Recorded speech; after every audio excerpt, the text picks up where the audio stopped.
नमस्कार, उत्तराखंड समाचार में आपका स्वागत है। मैं हिना जोशी। आइए नजर डालते हैं आज के मुख्य समाचारों पर। पौड़ी जिले में खाद्य सुरक्षा अधिनियम का पालन नहीं करने पर 13,30,000 रुपए का लगाया गया जुर्माना। सैंपलिंग के बाद मानकों पर नहीं खरे उतरने पर हुई कार्रवाई।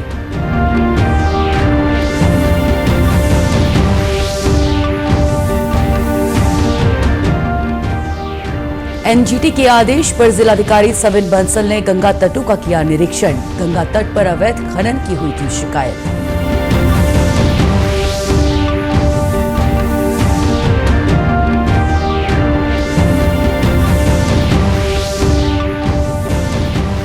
और ऋषिकेश बद्रीनाथ राष्ट्रीय राजमार्ग पर सेना का वाहन दुर्घटनाग्रस्त। हादसे में सेना के एक जवान की मौत।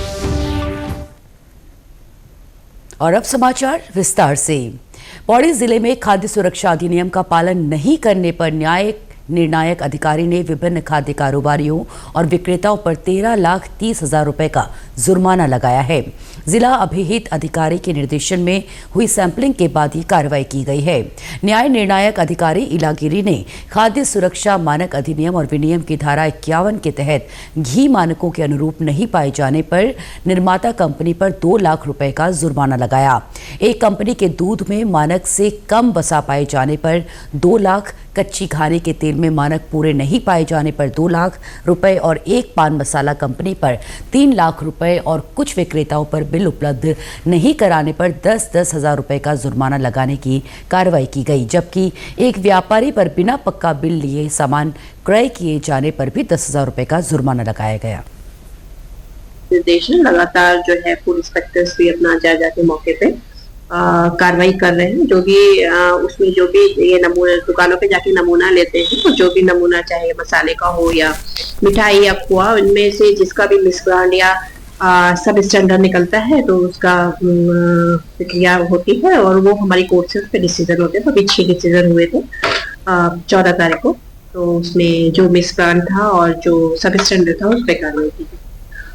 इसमें जो थी हमने 6 पे ये है कि किसी पे 2.5 लाख का है, किसी पे 3 लाख का है। जैसे पान पराग का एक था, उस पे 3 लाख का है। तो ये कंपनीज थी, तो इन पे हमने वही नियमानुसार कार्रवाई की। ऋषिकेश गंगा तट पर अवैध खनन की शिकायत पर एनजीटी के आदेश पर देहरादून जिले के जिलाधिकारी सविन बंसल ने आज गंगा तटों का निरीक्षण किया। इसके साथ ही जिलाधिकारी ने आने वाले त्योहारों को लेकर प्रशासनिक तैयारियों का भी जायजा लिया। मौके पर पहुंचकर जिलाधिकारी ने ज्वाइंट कमेटी और उप जिलाधिकारी ऋषिकेश को रिपोर्ट बनाने और साक्ष्य इकट्ठा करने के लिए निर्देश दिए। Illegal mining has taken place in the past in the duration that was given to the miner. So उसी के परिप्रेक्ष्य में जॉइंट कमेटी का आज इंस्पेक्शन शेड्यूल्ड था और उसमें जो चंद हमारे व्यू पॉइंट्स हैं और जो ऑब्जर्वेशंस हैं उसको कंपाइल करके ऑनरेबल ट्रिब्यूनल के सामने सबमिट कर दिया जाएगा।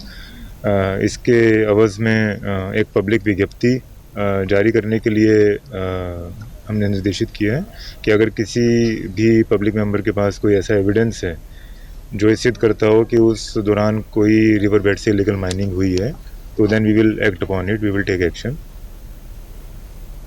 ऋषिकेश बद्रीनाथ राष्ट्रीय राजमार्ग पर देवप्रयाग के 3 धारा के पास सेना का वाहन दुर्घटनाग्रस्त हो गया। हादसे में सेना का एक जवान वाहन के नीचे दब गया, जिससे उसकी मौत हो गई।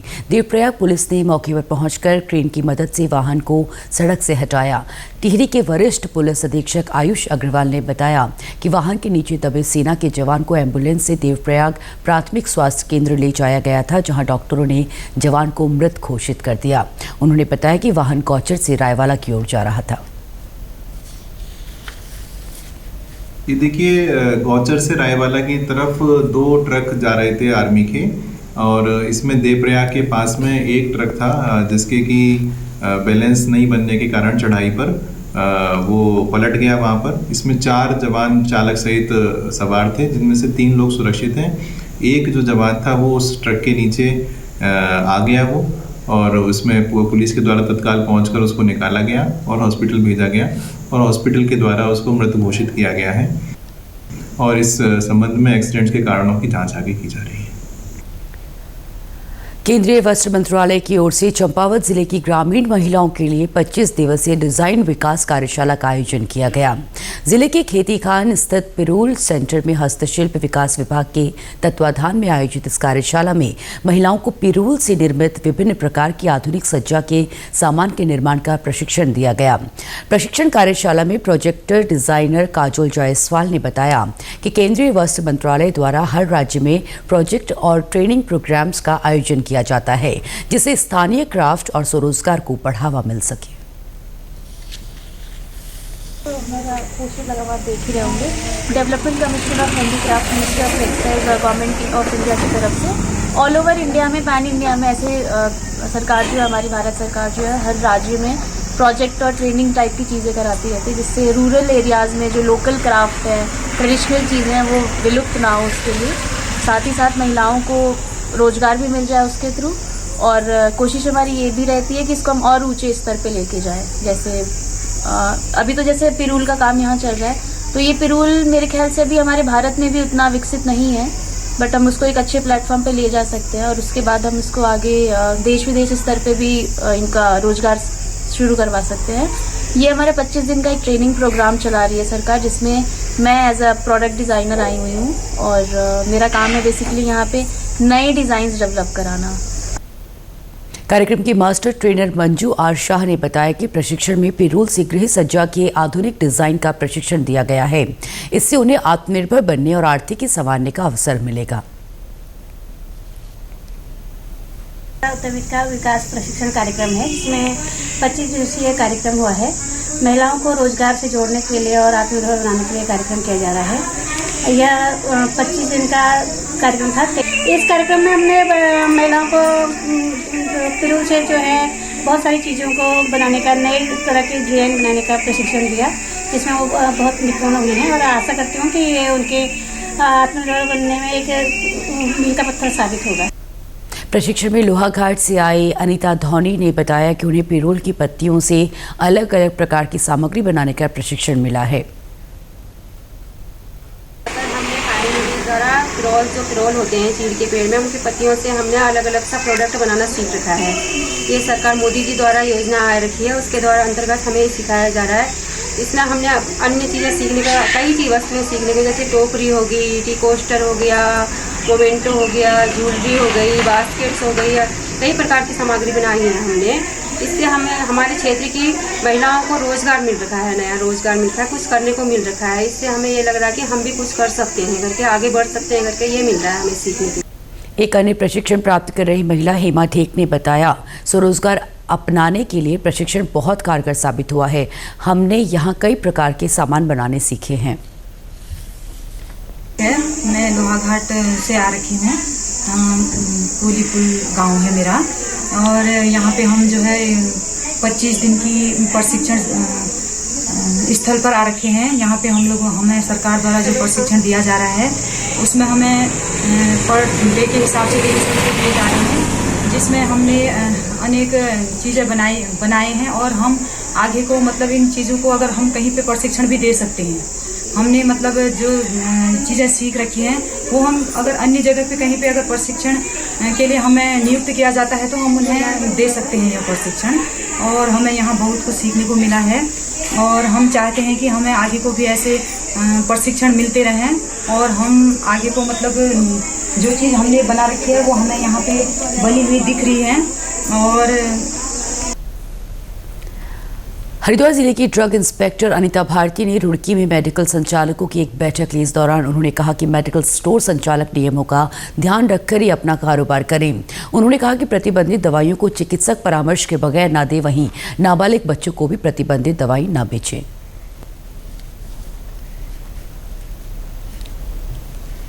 मीटिंग के जरिए सारे लोगों को यही दिशा निर्देश दिए गए हैं कि जितने भी मेडिकल स्टोर्स हैं, जितने भी यहाँ पर व्यापारी हैं, वो सारे लोग जो है दवाइयों का रखरखाव अच्छे से करेंगे, दवाइयों का वितरण अच्छे से करेंगे, क्योंकि ये एक जिम्मेदारी का काम है। आम जनता को जब आप एक दवाई, डॉक्टर प्रिस्क्रिप्शन लिखता है, दवाई देते हैं, तो उसमें एक्सपायरी दवाइयाँ, कैसे देनी है, एक्सपायरी नहीं देनी है। और स्टोरेज भी बहुत ज़रूरी होता है, क्योंकि स्टोरेज जो होता है वो गुणवत्ता पर डिपेंड करता है। अगर स्टोरेज अच्छा नहीं मिलेगा तो दवाइयों की गुणवत्ता डाउन हो जाती है। और नार्कोटिक दवाइयाँ जो है उनको जो है बंद नहीं किया जा सकता, वो ज़रूरी हैं, लाइफ सेविंग ड्रग्स हैं, तो उनको जो दिया जाना चाहिए वो प्रॉपर प्रिस्क्रिप्शन पे दिया जाना चाहिए और उनको लॉक एंड की रखना चाहिए। और जो है 18 साल से कम का अगर कोई बच्चा आता है तो उसके थ्रू ना दी जाए, और पर्चा अगर पुराना है तो उसको रिन्यू कराया जाए। राजकीय इंटर कॉलेज चमकोट के अधूरे भवन का निर्माण जल्द शुरू होने वाला है। 2010 से अधर में लटके भवन के निर्माण के लिए शिक्षा विभाग ने RWD को करीब 82 लाख रुपए का प्रस्ताव भेजा था। मुख्य शिक्षा अधिकारी PK बिष्ट ने बताया कि प्रस्ताव में जरूरी संशोधन के बाद निदेशालय को भेज दिया गया है। उम्मीद है कि जल्द ही स्वीकृति मिल जाएगी। उसमें ये था कि 2006-07 में भवन स्वीकृत हुआ था, तब समय जो आंकड़न था वो 84 लाख का था और उसको निर्माण निगम उत्तर प्रदेश बना रहा था। तो 2006-07 में पहली किस्त 33 लाख की दी गई थी और फिर उसके बाद 8-9 में 51 लाख की दी गई, लेकिन तब तक वो एस्टिमेट भी बढ़ गया था और फिर उस संस्था ने काम नहीं किया। तो मामला काफ़ी पुराना है। तो फिर जब मैं स्कूल विजिट में गया था फिर मैंने देखा था, तो उसका प्रस्ताव हमने RWD से बनवाया है। लगभग जो काम अवशेष रह गया वो 82 लाख का है के करीबन का है। तो उसका प्रस्ताव बना के हमने निदेशालय को भेजा है। वहाँ से कुछ क्वेरी आई थी, वो क्वेरी भी हमने निदेशालय को उपलब्ध करा दी। राजकीय इंटर कॉलेज के भवन निर्माण की स्वीकृति 2006-07 में मिली थी। 84 लाख की लागत से बनने वाले इस भवन के निर्माण का जिम्मा उत्तर प्रदेश निर्माण निगम को दिया गया था, लेकिन सड़क मार्ग से करीब 1.5 किलोमीटर पैदल दूरी होने के कारण ढुलान पर धन अधिक खर्च हो गया। निर्माण निगम ने 2010 में बजट तो पूरा खर्च कर दिया था, लेकिन भवन का कार्य पूरा नहीं हो पाया था, जिसके चलते भवन निर्माण काम अधर में लटक गया था। इसके चलते विद्यार्थियों को दिक्कतों का सामना करना पड़ रहा था। GIC चमकोट वाला जो मामला है पहले भी हाइलाइट्स में आया है। इसके लिए गांव वालों ने बहुत कोशिशें की हैं, विद्यालय परिवार ने, शिक्षकों ने, अभिभावकों ने इसके लिए काफ़ी लड़ाइयाँ लड़ी हैं।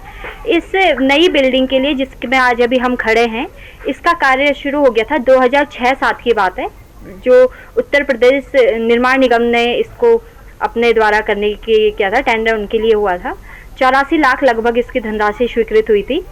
84 लाख शिक्षा विभाग द्वारा पेमेंट पूरा किया जा चुका है, लेकिन 2010-11 लगभग में ये बिल्डिंग के निर्माण का कार्य बंद हो चुका है, ठप पड़ा हुआ है। इसी के साथ अभी तक के समाचार समाप्त हुए। दूरदर्शन समाचारों से जुड़े रहे, मिलते हैं फिर शाम 6 बजे के बुलेटिन में। तब तक के लिए हमें दीजिए इजाजत। नमस्कार।